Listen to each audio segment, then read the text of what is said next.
Kumusta mga kamekos? So, ito ngayon, pasok na tayo sa pagluluto at mag-unboxing muna tayo ng ating gamit. So, dahil tayo ay nahilig na talaga sa pagluluto, yan, unti-unti tayong bumibili ng mga gamit para naman mas mapaganda ang ating pagluluto. Syempre, kasi mas nakakagana talaga magluto kung may mga gamit ka rin na maganda. So, ayan. Kaya, ayan. Sisimulan na natin ang ating pag-unbox ng ating parcel. So, ito, bali, ano siya, gamit ko to sa paggagawa ng mini donuts kasi meron na akong nung unang gamit na donut maker, pero 12 holes kasi yun. At saka siya, maliliit. Ito, siya, 7 holes lang. So, mas malaki yung niya, magiging donut niya, para dun sa maraming holes. So, ayan. So, sa boxing niya, unlike nung una kong mini donut, ito, hindi naka-bubble wrap yung labas. Kasi nung unang, yung sukani ko, siya, dito pa lang may bubble wrap na siya. So, ayan. Samantalang ito wala, kaya medyo yupi yung box.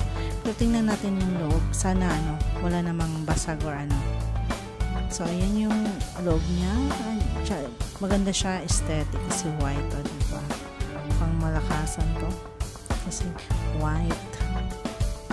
Nahirapan ako magtanggal yan. Yung packaging niya sa loob mismo ng pinaka-box is may styro siya sa magkabilang side. So, ayan. At naka-plastic din siya. So, ayan. Parcel reveal.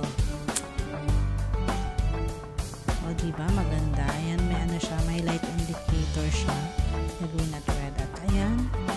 7 holes naman talaga. Tsaka mas malaki yung bilog niya. So, try natin ito mga next week para malaman natin kung tama nga talagang bumili ako ng 7 holes na mini donut. Ayan. Kasi may upcoming mga orders. May wedding order at may birthday. Sana hindi yung cancel. Diba? Para di sayang pagbili. But anyways, ito na yung ating 7 hole mini donut maker. Kailangan niya ng adapter. Buti na lang meron akong available na adapter. Ayan. So, sinecheck ko yung cord niya dito. Saan na yung cord? Ayan. Sinecheck ko yung cord niya. Kasi nakabuhol siya. So, tinatanggap ko yung buhol.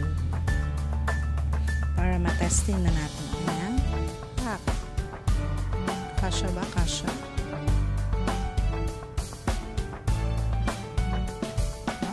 Kasya siya. Okay. Yan. Di pa tayo sa may saksakan. Yan. At buti naman at nag-ilaw siya. So, meaning working siya. So, hintayin naman natin kung mabilis ba siyang mag-init. Yan. Mga ilang minutes ang ating hihintayin para malaman natin kung talagang fast heating ba siya. Sa part na to, medyo hindi pa ata tumainit kasi saksak lang natin sa kuryente. So, hintayin pa natin mga ilang minutes, siguro na sa mga 3 to 5 minutes mainit na talaga siya. Ayan, diba? Excited na akong gumawa ulit ng donuts. Sana naman talaga magbigyang justice niya na mas maganda talaga ang 7 holes kaysa yung sa akin 16 holes yun nasa mga 800 plus. Samantalang ito 7 holes nasa 600 plus kasama na SF 605. Ayan. Diba? Ma-aesthetic. Yan, mainit na yan. Tinouch ko. Mainit na siya. Ayan, yung indicator umiilaw, meaning working siya. So, ayan, mga mekos, mga kamekos, na-unbox na natin na ito, at na-testing na natin. So far, working naman siya. So, update ko na lang pag talagang maganda yung resulta niya. kung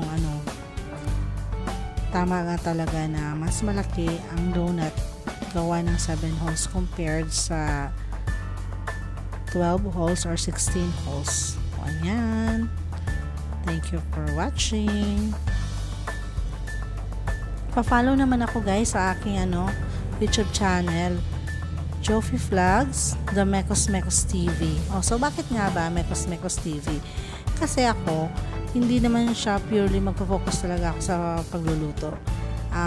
Marami akong ipapalabas dito sa channel ko na iba't ibang pwede naman charity, yung mga gala-gala, family, tsaka antabayanan lang yung ibang Paalam, salamat sa panonood.